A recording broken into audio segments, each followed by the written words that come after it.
Bonsoir à tous, votre magazine Territoire fait sa rentrée.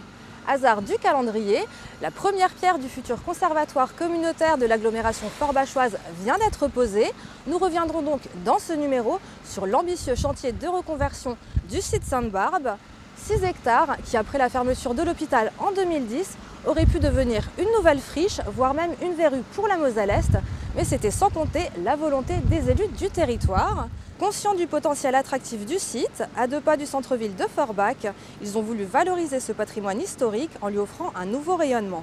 Si le château Hatte sera entièrement réhabilité, d'autres bâtiments, comme la maison du gardien, sont en cours de déconstruction.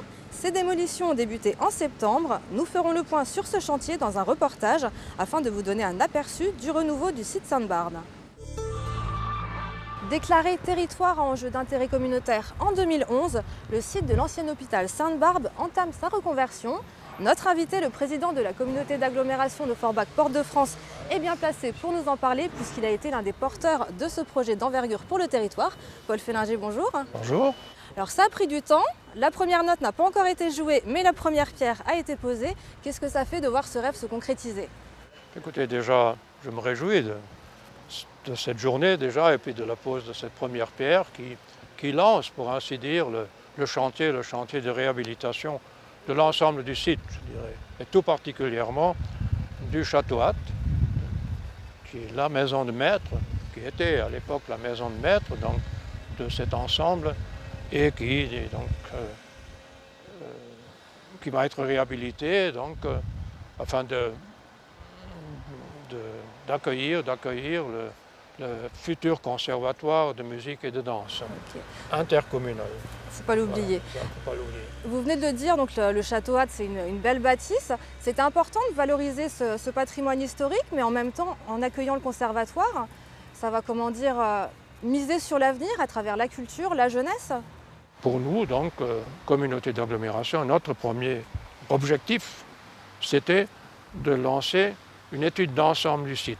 Il faut savoir que vous avez 6 hectares, là. Le site fait 6 hectares. Donc nous avons lancé une étude d'ensemble et bien sûr, cette maison de maître, on a fait un diagnostic du site et bien sûr, la priorité des bâtiments à conserver, c'était bien sûr cette très belle bâtisse. Donc ça, on a dit, mais ça c'est l'idéal pour y aménager le conservatoire.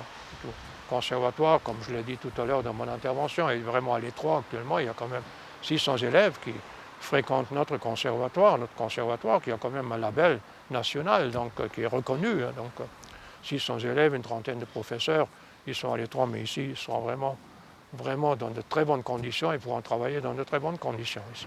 Voilà. Donc vous venez de le dire, on va juste avancer un peu pour qu'on puisse voir ce magnifique bâtiment. Donc vous venez de le dire, le château Hatte, il accueillera donc le conservatoire, mais ce n'est pas le seul bâtiment du site Sainte-Barbe qui aura une nouvelle vie. Pas du tout. Donc. Alors vous avez le château Hatte, vous avez les annexes du château. Donc ces annexes vont être conservées dans la salle des fêtes ou le gymnase. Nous allons donc y aménager la danse parce que c'est le conservatoire de musique et de danse. Donc la danse, il y aura donc l'ancien gymnase sera dédié à la danse. Donc, et la chapelle, ce sera pour les cours collectifs. Et dans le château même, il y aura toute l'administration du conservatoire, mais également les cours individuels de musique. Même les percussions seront logées dans le sous-sol. Donc voilà. Donc il y a tout un programme. Vraiment, ils travailleront dans de bonnes conditions. Donc ici. Et bien sûr, donc alors là, voilà ce qui sera conservé. Nous avons également, dans notre plan d'ensemble, décidé de conserver l'ancien centre de réadaptation fonctionnelle. Bâtiment qui est encore dans un état correct aussi. Nous n'avons pas de destination encore pour ce bâtiment. Ça viendra. Ça viendra. L'ancien hôpital, ici, donc ce qui existe entre le château Hatte et l'hôpital, donc, qui était la polyclinique de l'époque, va être démoli. L'hôpital va être conservé et on souhaite y aménager l'école d'infirmières. Voilà, ça aussi. C'est prévu, donc bien sûr, ça sera pratiquement la deuxième phase, si vous voulez, une fois que le conservatoire sera terminé, là nous attaquerons cette deuxième phase. Ensuite, nous avons un très beau bâtiment qu'on a l'habitude encore aujourd'hui. Moi aussi. On a l'habitude encore aujourd'hui d'appeler la Villa Bartier. Villa Barthé, donc c'est ce bâtiment en pierre de Jaumont. Comme je l'ai dit, le seul bâtiment à Forbach en pierre de Jaumont qui existe, donc vraiment également donc une valeur architecturale mais patrimoniale surtout, que nous allons conserver, pour lequel nous n'avons pas de destination non plus. Hein, ça viendra. Donc, voilà, donc, mais il y a également des bâtiments qui seront à démolir. Hein, ça. Et si vous voulez bien, on va juste faire une petite pause et proposer à nos téléspectateurs de regarder justement toutes ces démolitions parce qu'elles ont commencé le mois dernier. Donc je vous propose de faire le point avec ce reportage de Roger Chevalerias, histoire de voir ce qui sera réhabilité et ce qui sera détruit.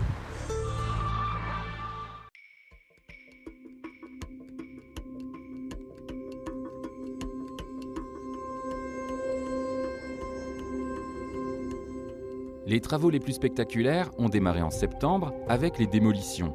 Mais le château Hatt, qui doit accueillir le conservatoire, a déjà connu d'importants travaux. Le bâtiment, entièrement vidé, donne à voir tout le potentiel du lieu.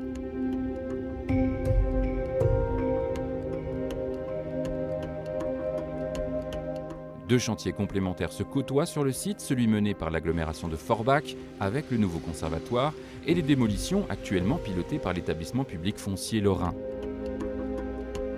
Le site de l'ancien hôpital Sainte-Barbe occupe 6 hectares de terrain au centre de Forbach. En fonction des besoins, elle s'est transformée, des bâtiments modifiés et de nouvelles constructions qui chacune, par leur style, témoignent d'une époque. La dernière en date étant la construction du long séjour, inaugurée en 1993. Dans le sillage du conservatoire, l'enjeu pour l'agglomération est de redonner de nouvelles fonctions au site. L'installation de l'Institut de formation en soins infirmiers est déjà programmée. La Villa Barthé doit trouver une nouvelle vocation et des discussions sont en cours pour le long séjour. Les 4 mois de travaux à venir seront consacrés aux démolitions et à la transformation du château.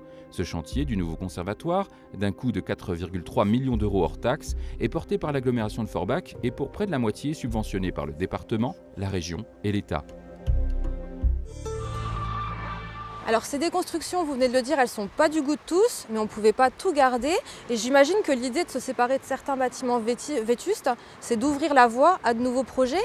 Qu'est-ce qui pourra encore arriver sur ce site Sainte-Barbe ? Il y a d'abord, donc, comme nouveau projet, il y a d'abord bien sûr les bâtiments qui vont être démolis, mais il faut quand même avoir également des espaces pour le stationnement, pour les circulations. Il y aura à l'intérieur du site tout un nouveau plan de circulation. Vous aurez des pistes, des routes qui seront aménagées, tout un plan de circulation et des parkings pour les voitures, bien sûr. Parce qu'avec 600 élèves, vous ne pourrez pas stationner le long de la rue Sainte-Croix. Donc, il faudra prévoir donc, également de nombreuses places qui répondent justement aux besoins des personnes qui vont fréquenter aussi bien le conservatoire que l'IFSI, après que l'école d'infirmière. Donc, ça, c'est à prévoir. Et on aimerait également mettre un peu de verdure. Conserver aussi, vous savez, les arbres. Vous avez des arbres centenaires et ça, il faut à tout prix les conserver. Donc, moi, j'y tiens beaucoup. Hein, donc ça, on en fera, si vous voulez, ça sera en quelque sorte un parc urbain. Un vrai parc urbain à l'intérieur du site. Et les bâtiments qui vont être rasés, malheureusement, puisque j'ai dit on ne peut pas tout conserver, ces espaces seront donc aménagés, si vous voulez, en stationnement, en parc surtout des verdures, des zones vertes. Voilà. J'ai entendu parler aussi d'un éco-lotissement. Alors voilà, dites-moi en plus. On y arrive donc à l'éco-lotissement. Vous avez donc le long de, c'est la rue des Alliés, donc le long de la rue qui monte près du temple protestant.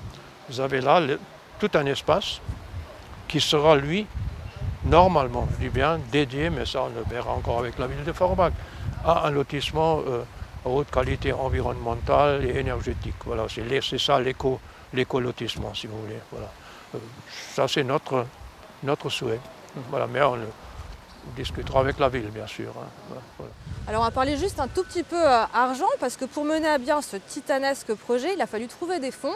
Rien que le conservatoire, l'enveloppe, elle s'élève à 4,3 millions d'euros hors taxes. Ouais. Ça a été subventionné à hauteur de 50% par le département, la région Grand Est et l'État. Mais en ce moment, les gouvernements successifs, ils n'arrêtent pas de raboter dans les dotations.